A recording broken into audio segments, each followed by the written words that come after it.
Hello and welcome to Fast and Factual. I'm Utsaf Parekh and I'll take you through today's top 50 stories.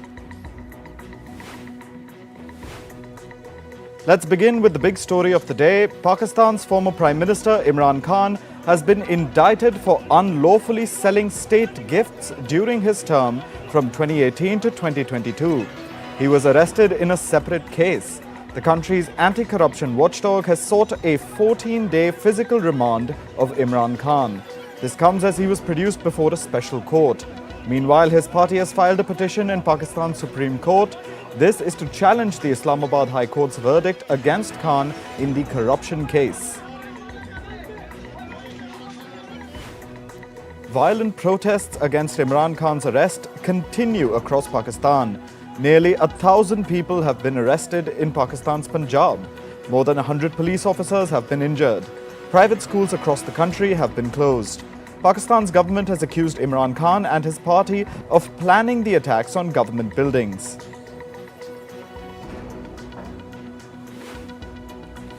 The Pakistan Telecommunication Authority has suspended mobile broadband across the country. Some regions are facing a total internet shutdown.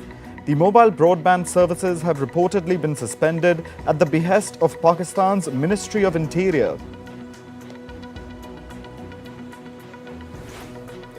India is keeping a close watch on the latest developments in Pakistan.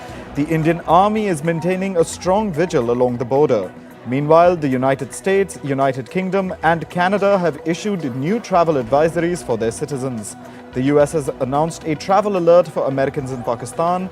The UK has urged its citizens in the country to avoid large gatherings. Canada has urged diplomatic staff to exercise a high degree of caution. Voting continues in the Indian state of Karnataka. More than 2,600 candidates are competing for 224 assembly constituencies. The party or coalition with 113 seats will form the government in the state.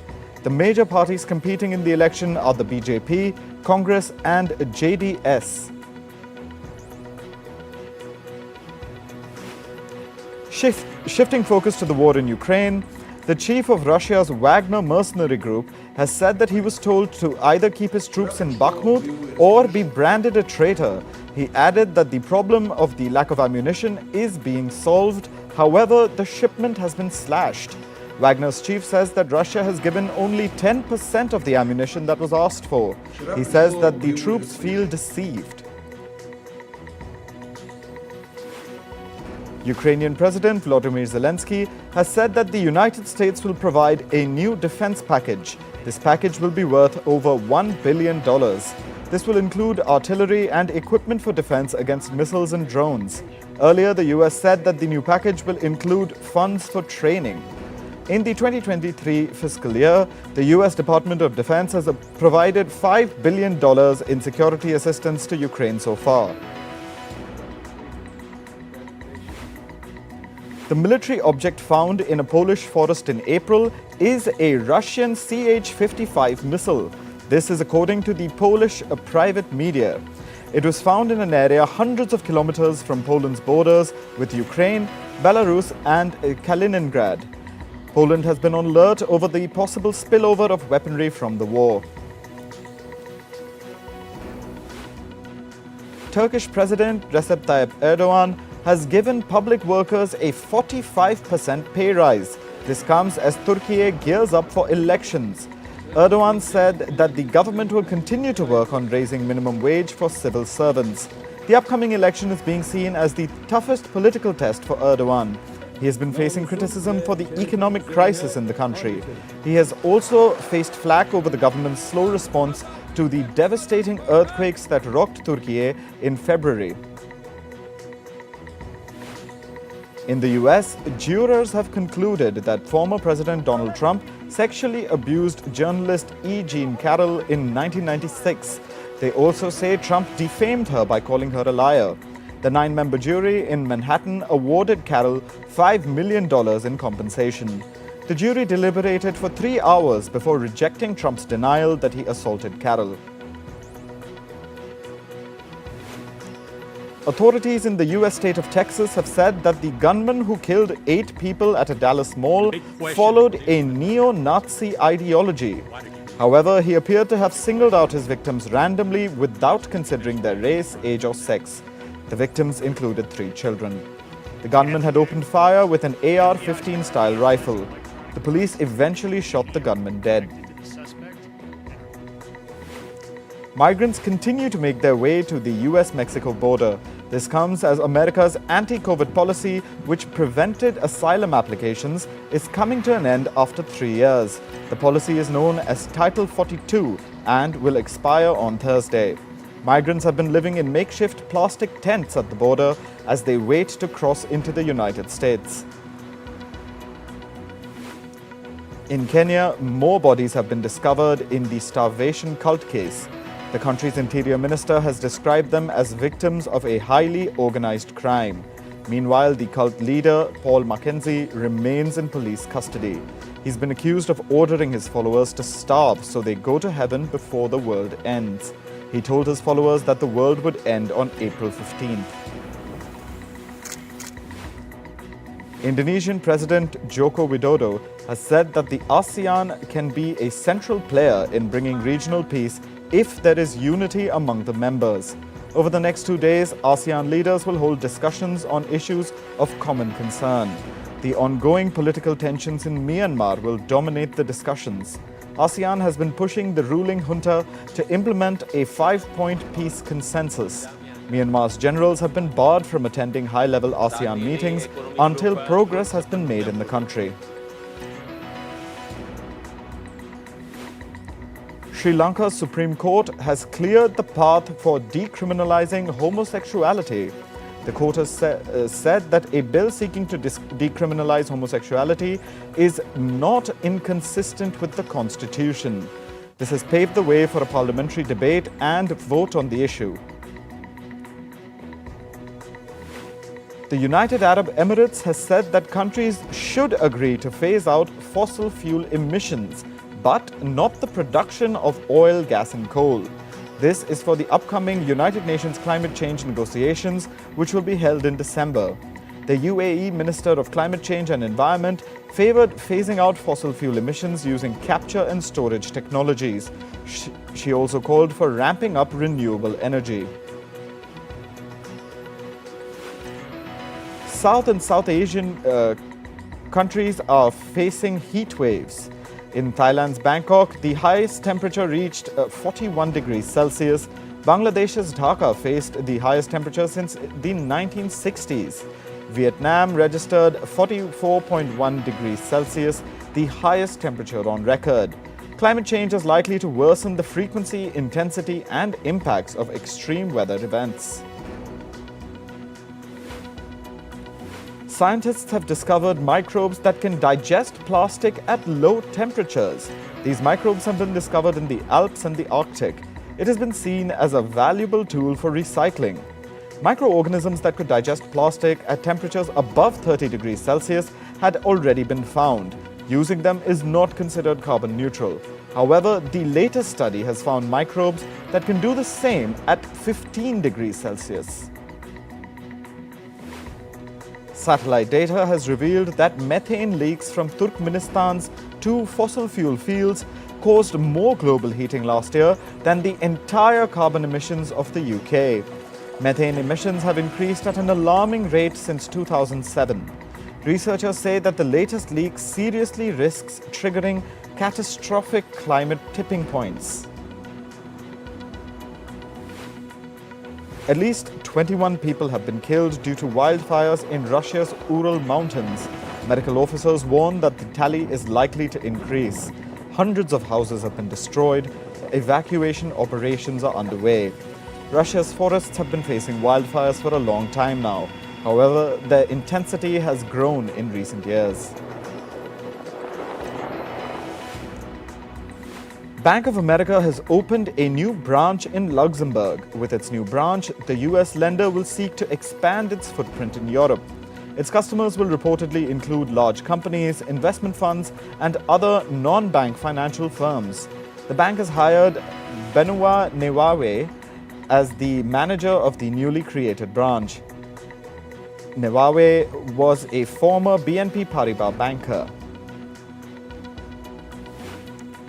India is planning to reopen the application process for availing incentives for chip manufacturing. It's offering $10 billion in incentives and assistance. India has decided to keep the process open-ended this time. The country is doing away with its previous 45-day requirement to submit applications. India will continue to accept applications until it exhausts its $10 billion budget.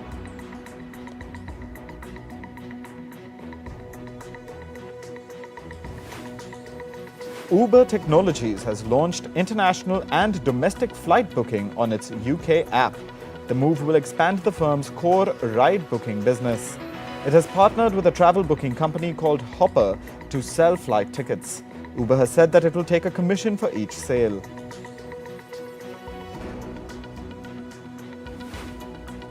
American automaker General Motors has hired Mike Abbott to lead its software unit. Abbott used to formerly work at Apple. He led a team responsible for the infrastructural development of Apple's cloud services. Abbott will take over the role from May 22nd. GM's move comes as automakers have been ramping up their tech investments amid a push for electric vehicles. American media conglomerate Paramount Global will reportedly cut 25% of its workforce. The job cuts will impact its subsidiaries Showtime, MTV Entertainment Studios, and Paramount Media Networks. As a result of the move, MTV's news unit will also be shut down. The company has blamed its move on weak economic conditions. The company's announcement comes after it reported dour first-quarter earnings last week. Meanwhile, American biotech company Novavax is also laying off 25% of its workforce. The company has said that the move will help reduce costs. Its cost reduction plan also includes measures to merge its several facilities and infrastructure. This will reportedly cut the company's costs by 40 to 50%. This decision comes despite the company showing better than expected revenues for 2023. Canada's Prime Minister Justin Trudeau has lashed out at Facebook's parent company Meta. He has said that Meta's opposition to Canada's proposed legislation on internet news providers was based on a flawed argument. Earlier, Meta had opposed a draft legislation by Canada. The legislation would compel internet companies like Meta to pay news providers for accessing their content. While opposing the bill, Meta argued that news has a social value, but not an economic value. Vietnam will make it mandatory for social media users to verify their identity. This will apply to individuals as well as organizational users of both local and foreign social media firms. Vietnam says this will help the country control online scams. It says that law enforcement agencies will be able to track down offenders using social media. However, reports suggest that not all social media platforms offer identity verification in Vietnam. Doctors and public health experts are warning about the health risks posed by artificial intelligence. In an article in a health journal, it was warned that potential errors by AI could severely harm patients. One such example was an inaccurate diagnosis by an AI-driven pulse oximeter. The oximeter overestimated blood oxygen levels in patients with darker skin. This resulted in the under-treatment of their condition. American fast food chain Wendys will begin testing an AI-powered chatbot. It'll talk to customers and take drive-through orders. The tests will begin next month. It's debuting the chatbot at one of its Ohio stores. Moving on to sports now. Kolkata Knight Riders will take on Rajasthan Royals at Kolkata's Eden Gardens on Thursday. KKR are coming off a thrilling win against PBKS and are in the hunt for playoffs. On the other hand, RR are coming off an agonizing loss against SRH and are in a must-win situation against the resurgent KKR. The match will begin at 7:30 p.m. IST. Indian cricket team opener KL Rahul has undergone a successful surgery on his right thigh. Following the surgery, Rahul has been ruled out from the rest of this year's IPL and the upcoming World Test Championship final. The 31-year-old got injured while fielding during an IPL match. The All India Senior Selection Committee has named Ishan Kishan as Rahul's replacement in the WTC final squad.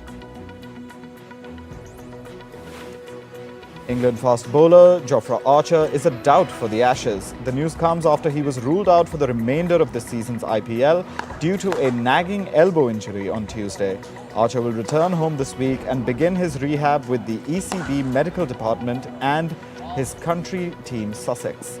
The Ashes series against Australia begins at Edgbaston on June 16th. Five-time Ballon d'Or winner Cristiano Ronaldo is looking to return to Real Madrid months after joining Saudi club Al Nassr. Spanish media says Real Madrid are willing to offer Ronaldo a non-playing role as an ambassador. Ronaldo's partner, Georgina Rodriguez, is also said to be yearning for a return to the Spanish capital where the couple met. Saudi soccer fans are excited at the possibility that Argentina's Lionel Messi might join local club Al Hilal. Messi's future at PSG has been the subject of much speculation in recent days. This is after the Liga side suspended him for making a trip to Saudi Arabia and missing a training session as a result. Meanwhile, French media is reporting that Messi's move to Saudi Arabia is a quote-unquote done deal. Holders Real Madrid and Manchester City draw 1-1 in the first leg of their Champions League semi-final in Madrid late Tuesday evening. Manchester City midfielder Kevin De Bruyne powered home a rasping low shot from the distance in the 67th minute to earn his side a 1-1 draw. Earlier, Vinicius Jr. netted a brilliant curling strike from the edge of the area that flew into the top right corner in the 36th minute. The second leg will be played on May 17th. Formula One racers Esteban Ocon and Pierre Gasly have spoken out amid the mounting pressure from Alpine's CEO. The Alpine F1 team has recently faced mounting pressure from CEO Laurent Rossi following a lackluster start to the 2023 season. The team has only scored points in 3 of the first 5 races. It's currently sitting in 6th place behind McLaren.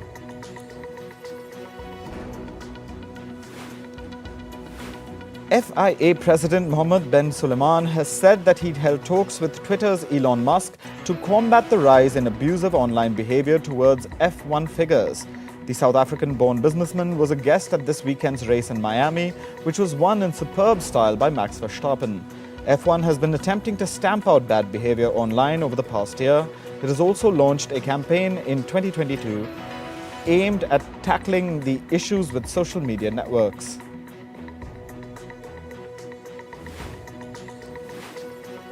43-year-old Eric Lira has become the first individual to be charged under America's Rodchenkov Act.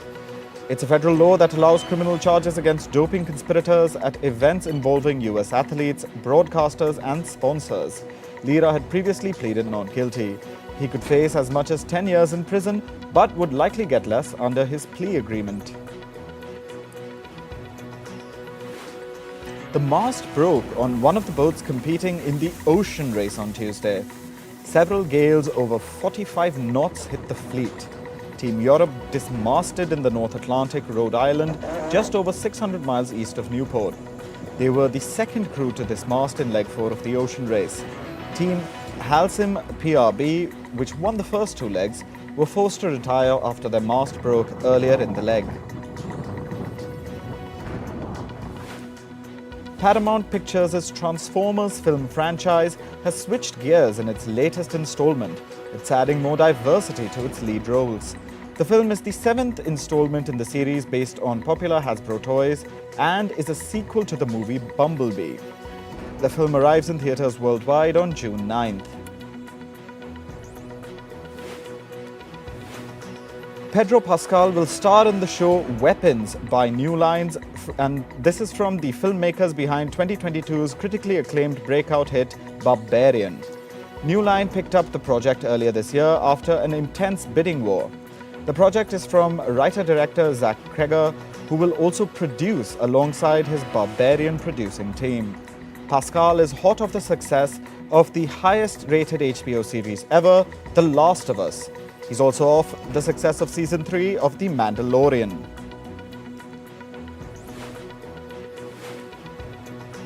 A quote-unquote Rust medic was awarded $1.15 million in a partial settlement after the death of cinematographer Halyna Hutchins. The medic accused members of the crew of being negligent, leading to the death of Hutchins. Hutchins was killed on the set of the movie Rust in October 2021 after a gun Alec Baldwin was holding fired. Baldwin was charged with involuntary manslaughter, but prosecutors dropped the charges in April. Queen Charlotte, a Bridgerton story, which premiered on May 4th, has racked up 150 million hours of viewing worldwide in 4 days on Netflix. The show has also reached the top 10 in 91 countries and ranked number 1 in 76 of those. India, Amara Tefio and Corey Milchreist star as Queen Charlotte and King George III. Comedy thriller The Outlaws will be back for a 3rd season. Prime Video and BBC One have announced the renewal of the series from Stephen Merchant and co-creator Elgin James. The show follows a group of strangers from different walks of life forced together to complete a community payback sentence in Bristol. The 3rd season will be available in the US, Canada, Australia, New Zealand and Nordic countries.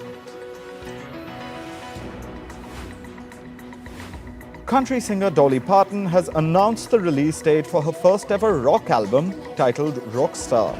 The sprawling 30-track album features a slew of all-star collaborations. It features artists including Sir Elton John, Sting, Sir Paul McCartney and Sir Ringo Starr. The album is due for release on the 17th of November. Pop band Imagine Dragons have shown their support for the Writers Guild of America. The pop band's lead singer and guitarist offered free entertainment outside Netflix's LA headquarters to support the striking writers. Equipped with the guitar, speakers, microphones, the duo delivered some of their band's hit songs, including Radioactive and Whatever It Takes. Princess Diana's iconic Swan Lake suit necklace is set to hit a New York auction block on June 27th. The diamond and pearl necklace was worn by Diana at her final public appearance in 1997. It was a gala opening for Swan Lake at London's Royal Albert Hall.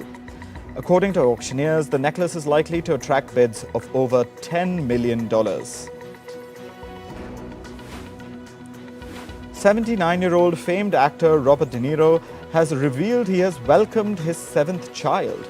The 79-year-old Oscar winner opened up about parenthood while promoting his upcoming movie, About My Father. Quite interestingly, the Godfather actor is also a grandfather. De Niro said that the best part of being a parent or grandparent is pushing their kids to reach for their dreams.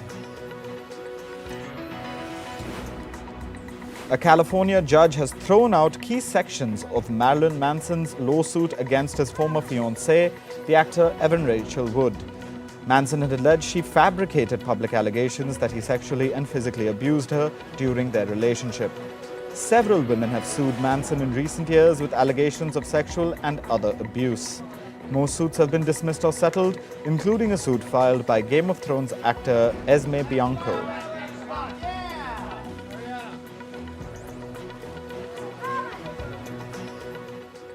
That's all for this edition of Fast and Factual. Thanks for watching. Stay tuned to Firstpost.